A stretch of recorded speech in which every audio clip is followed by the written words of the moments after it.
Ey vətən oğlu, düşün, bil ki sənindir bu vətən.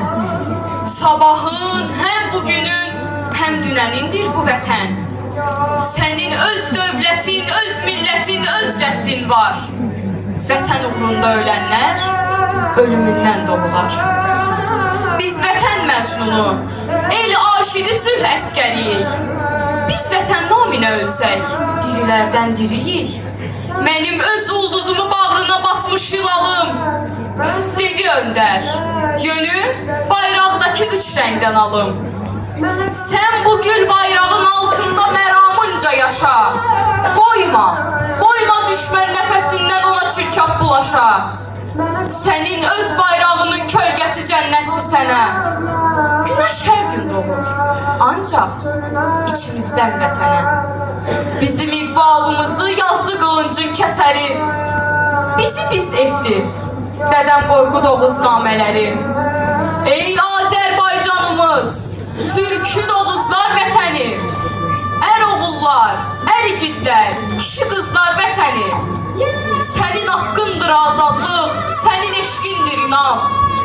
Taplar haqqa və insanlığa haqdan doğulan. Bəşərin dərdini öz dərdi bilib millətimiz.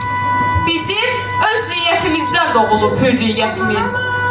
Gecələr yatmadan əvvəl sor özündən ki bugün mən nə etdim? Məni yurttaş edən bu yurdum üçün. Mən nə etdim? Məni yurttaş edən bu yurdum üçün. Azərbaycan, adın otdur, özün işıq, sözün işıq. Biz də sənin bu müqəddəs torpağından boyatmışıq. Sənsən bizim bu dünyada məsləyimiz, amalımız. Yolumuza ışıq saçsın ulduzumuz, hilalımız. Nəfəsimiz Ulu Qorqud dədəmizin öz nəfəsi. Mahnımızda yaşar bizim babaların addım səsi. Bu torpaqda, bu diyarda dünən vardıq, bugün varıq. Biz keçmişə güvəndikcə gələcəyə addımlarıq. Vətən bizsiz də keçinər. Keçinmərik biz vətənsiz. Bu məramla boyatmışıq çənlibellər üstündə biz. Şəhidlərin qanı ilə yoğrulubdur torpağımız.